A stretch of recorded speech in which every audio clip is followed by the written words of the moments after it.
morning. My name is Jenny Tapman with Thrive Allen County. The Southeast Kansas Substance Misuse Prevention Coalition is our group that we lead with this grant. And I'm just going to kind of talk to you guys a little bit this morning about what we do and what we've done with our project here. So a little bit of background for the Substance Misuse Prevention Coalition, or you might just hear me call it the Coalition. We provide leadership and share experience and expertise in reducing morbidity and mortality associated with SUD, OUD in our communities by strengthening the capacity of collaboration for prevention, treatment, and recovery resources. So really, what we do in Allen County and in Southeast Kansas, we really focus on that prevention, doing programs, education, working with our local health departments, our mental health centers, our law enforcement, emergency services to do treatment and recovery, and we operate a recovery house in Allen County, and so we stay very busy. A little bit of kind of logistics about Allen County. We're located, like I said, in Southeast Kansas. We're 2 counties west of Missouri and kind of near Missouri and Oklahoma state lines. We're 20 miles from north to south and 24 miles from, east to west. And we've got about 500 square miles that we cover with our coalition. And the county seat is in Iowa. So we are interesting because we're located approximately 100 miles from any major cities. So we're kind of 100 miles from Kansas City, Wichita, Tulsa, any major metropolitan area. So we're very, very, very rural. We've got 3 major highways that run through Allen County, as you can see on the map.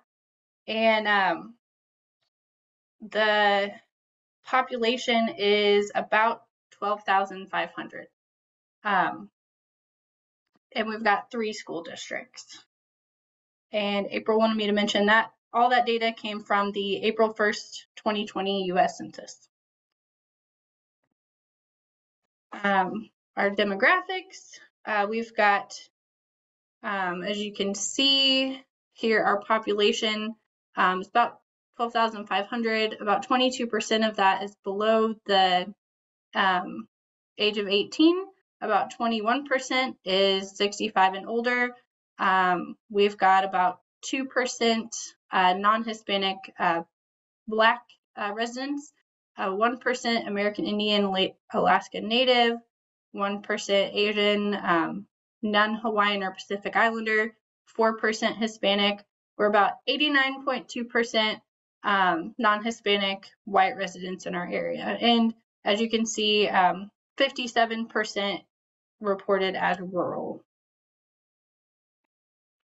So a little bit about our community partners with our Substance Misuse Prevention Coalition. Like I said, we've got a lot of local and regional agencies, organizations we work with. We work with our local senior volunteer program. We work very closely with Southeast Kansas Mental Health Center and Southeast Kansas Multi-County Health Department. Our regional hospital is a very close partner, as well as our Sheriff's Department and our 31st Judicial District, which actually also holds the local drug courts for our 4-county area. We work closely with some of our local churches and our schools and our organization called Hope Unlimited, which is a domestic violence shelter, and then also Humanity House, which provides a lot of services for low-income individuals. So some of our early work, and I will preface that I didn't start at Thrive Allen County till October of 2022. Excuse me. So this period was actually before I came to Thrive Allen County. But what kind of April has filled me in on, our work started, we were looking at different, risk factors in our county, and we were looking at the KCTC survey. Data that we were seeing was that students were reporting they had a, very high, low neighborhood attachment, low commitment to school, low attachment to our community. A lot of students weren't feeling safe in their community. And then also there was this low perceived risk of harm from smoking marijuana regularly or drinking 1 to 2 alcoholic drinks every day. So, that's kind of, you look at that and you say, okay, well, they're not feeling very attached to their community, not feeling great at school. And then there's this low perceived risk of harm in substance use and alcohol use. So I think that really led us to start some of the work that we decided needed to be done in our community. So that's where in September 2021, we received a $1 million grant from HRSA for our 4-year R-Core grant, which really was an engine to start our Substance Misuse Prevention Coalition, our recovery resources. We were able to hire some new staff to start that work. They were attending a lot of, webinars during that time and trainings, getting some technical assistance. We worked with KDAD staff quite a bit as we were really in that learning process. We decided the work group priorities related to prevention were going to be youth-focused prevention program in schools. We really wanted to look at trauma-informed care programming and mental health first aid for adults and for youth. We were looking at safe medication disposal, overdose prevention training, and along with naloxone training and distribution, and different harm reduction methods.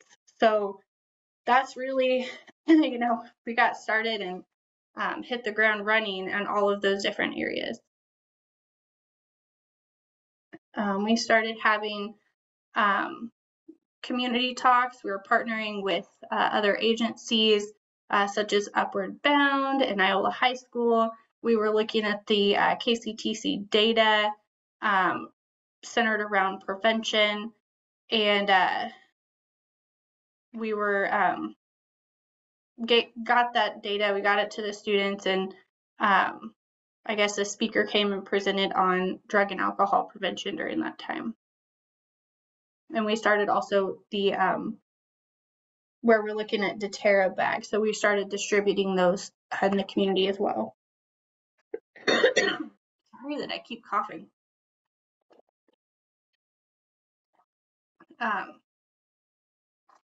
Also, kind of during that time, we were looking at different messaging to go along with Alcohol Awareness Month. We did some billboards, as you can see. That one was displayed along US Highway 54 east of Iola, and we had that up for the months of April, May, and June. We also did, along with DEA National Take Back Day, we printed some information in our local newspaper. We did social media and radio PSAs.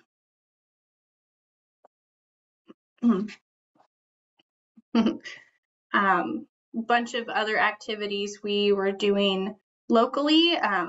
As you can see, March of 2022, the coalition opened our Southeast Kansas Recovery House for individuals returning to the Allen County community from treatment programs. And the house offers a safe living space for right now we can house up to 5 people, and then also a community safe space for prevention and recovery activities. We have a telehealth connection access if people need internet. We've got a bike share program that gets used really frequently that operates out of from that location, and we provide transportation services free of charge if somebody needs to go to treatment or something related to recovery. Also, we're at a lot of community events, including we provided a youth bicycle and accessories backpack at Family Safety Night. That was last June. A lot of the community attended that. We handed out materials, can quit stickers, and safe medication disposal tips at that and other events. And then this year we're planning to go back to that Family Safety Night. I think it's June 8th. And I guess they're planning it's going to be even bigger than last year. So we're really excited for that. And we're going to be handing out farmers market food vouchers and family pool passes at that event. We also had some staff attending conferences. You can see April and Charlie there. They attended, they went to CADCA, the mid-year conference. I don't know if they also put on here. Okay, presentation. Sorry, I was checking on here. So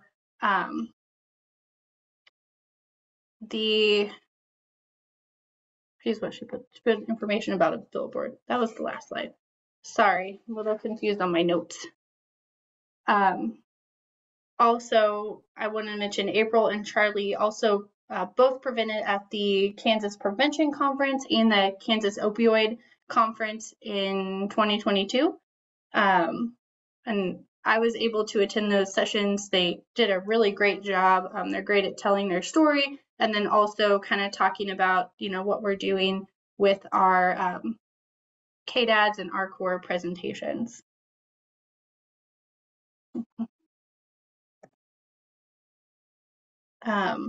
Also, you can see my pictures here. April and we were able to attend the Kansas Prevention and Advocacy Day.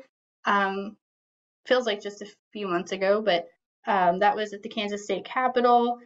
We shared our message for a need for increased funding for drug prevention and treatment services in our community. We were able to talk to our local legislators and just kind of tell them what we were doing and what's going on in our area related to prevention.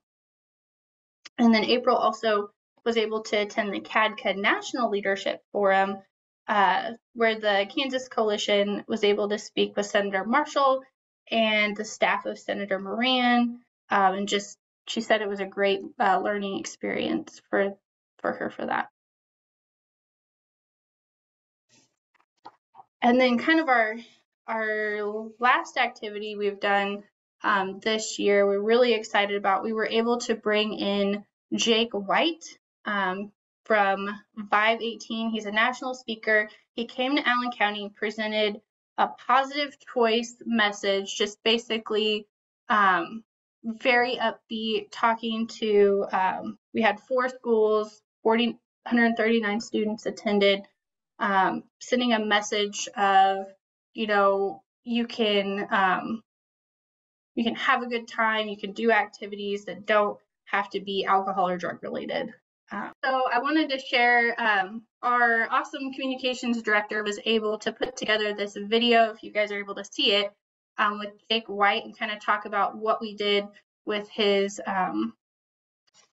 event. So I'm going to share that and hopefully you guys will be able to hear this. So my name is Jake White and I'm the co-founder of 518, which is a drug prevention platform for young people. I was approached by April Jackson from Thrive Allen County. They bussed in students from different schools to the local theater. They coordinated to make sure I had a place to stay, that I felt, great here in this town and a welcome guest. As a visitor, I felt right at home here. The message that young people really need today is one of resilience and one of positive choices for your mental health. The initial idea was just an excuse to get out and make friends, have fun, and feel good on the weekends without using drugs or alcohol.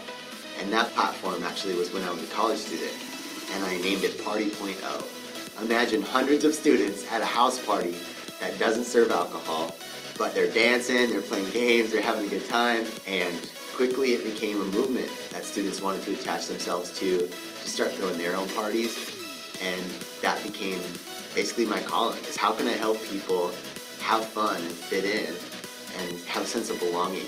I do think that this generation, they want to make a positive impact on the world, and you can't do that if you're constantly distracting yourself from the world. We have to take the problems head on and do something about it. We honestly just have to teach them how to partner up with community partners so they can get things paid for, how to get the word out to their friends and their peers and people around the county, and then let them run with this. And what you'll find is that the young people in your community, not only are they ready to make a change, but they're really, really good at it. My challenge to you is this. As you go throughout life, remember, you can choose shortcuts or you can develop skill sets. It's all about perspective. So I love the fact that when we come into work with schools and when we work with students, it's really to shift their mindset from something I don't have to really focus on, well, what do you have? Because you have people around here who care about you, who want the best for you. You've got a community who knows you and would do anything to keep you safe and even help you have fun. You can make smart choices. You can make great decisions and pursue your goals. And even if everyone else is doing the opposite, you feel like you don't fit in, the reality is you're not alone. There are people out there like you. They want to support you. Life isn't made by chance. It's made by choice. And the choices you make now as a teenager are going to be the foundation of the rest of your life. They matter. So with that, if you're interested to find out more or keep track of what we're doing, we've got our Southeast Kansas Recovery, sekrecovery.org website. Also, you can check out Thrive Allen County, and I've got our contact information there.